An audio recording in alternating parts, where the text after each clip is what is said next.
Dimples Romana, binuking ang itsura at sitwasyon ni Angel.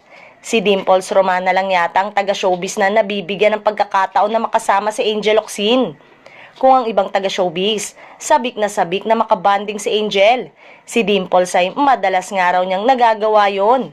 Sa katunayan, kamakailan nga lang ay bit-bit nga niya ang anak niya para sa bonding nila ni Angel. Si Jel, ako rin namimiss ko rin siya, but I will tell you, sa nangyayari sa buhay ni Jel, naturuan niya ako na hindi lahat ng magagandang bagay na nangyayari sa buhay mo has to be posted online.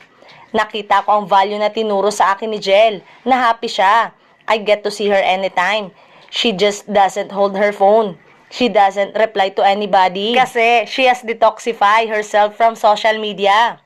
Alam mo, ang galing niya. Kasi for the longest time, she's been under that magnifying glass. Naisip ko, oo nga no, pwede tayong maging masaya na hindi lahat nakapost yon, sabi ni Dimples. Hindi rin talaga lumalabas ang bahay si Angel. Hindi, pero nandito lang siya. Kumusta ang kalusugan ni Angel? Okay naman po, very happy siya. I saw her. She felt very light. Nagkukulitan kami. Kumain kami together. Nakikita niya ang mga bata kasi dinadala ko ang mga kids sa kanya.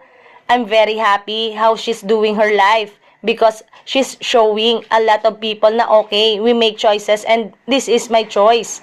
This makes me happy and you don't all have to know about it. Ang galing niya.